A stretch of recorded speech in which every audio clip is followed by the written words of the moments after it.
রাজধানী কাকরাইলে diploma engineers ইনস্টিটিউটে তারুণ্যের রাষ্ট্রচিন্তায় তৃতীয় সংলাপ অনুষ্ঠানে প্রধান অতিথি হিসেবে বক্তব্য রাখছেন বিএনপির স্থায়ী কমিটির সদস্য সালাউদ্দিন আহমেদ। আমরা সরাসরি চলে যাচ্ছি সেখানে।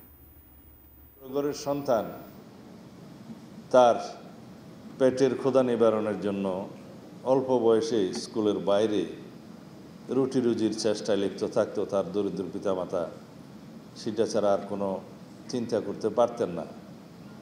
তাকে স্কুলে নিয়ে আসার জন্য জবরদস্তি আইন পাশ করে তো আর হবে না।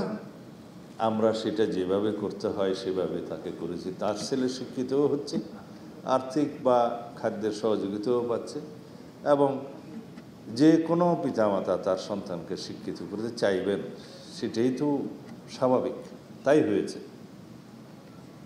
যে দেশে সিভিক সেন্সের মাত্রাটা এখনো ওই পর্যায়ে যায় নাই, যে দেশে অর্থনৈতিক অবস্থার মান ওই পর্যায়ে যায় নাই, সেই দেশে সেই উপযোগী কর্ম পরিকল্পনা করতে হয় এবং নীতি ও আইন প্রণয়ন করতে হয়।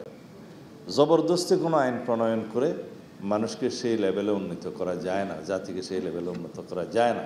সেই জন্যে আমরা বলি যে আমরা কোনো বিষয়ে স্বপ্ন দেখব, পরিকল্পনা করব, আইন প্রণয়ন করব, বাস্তবায়ন করব, সেটা ওভারনাইট হয় না, সেটা পর্যায়ক্রমে হতে হয়। সেইভাবেই আগামী দিনের কর্মপরিকল্পনা ইনশাআল্লাহ আমরা সাজিয়েছি, সাজাবো। এখানে শিক্ষা বিষয়ক আলোচনা শেষ। এইবারে যারা রাজনীতি শুনতে যাচ্ছেন তাদের উদ্দেশ্যে কথা বলি। আমার ছোট ভাই হাসনাত আবদুল্লাহ এখানে পুরা এনসিপির ভূত, ভবিষ্যৎ, অতীত সব কিছু বলে গেছে। আমি খুব সমৃদ্ধ হয়েছি, সুখী হয়েছি জেনে। যাই হোক, আমি কোনো উত্তর দিতে চাচ্ছি না, কিছু পরামর্শ দিতে চাচ্ছি যে আমাদের যে গণতান্ত্রিক চর্চা সেটা এগিয়ে নিতে হবে। শুধু এই পরামর্শ দিতে চাই যে পৃথিবীতে একই সাথে কেউ সরকারি দল এবং বিরোধী দল থাকতে পারে না। একই দরজা হয় খুলতে হয়, না হলে বন্ধ করতে হয়। এখনো পর্যন্ত সেই টেকনিক কেউ আবিষ্কার করতে পারে নাই।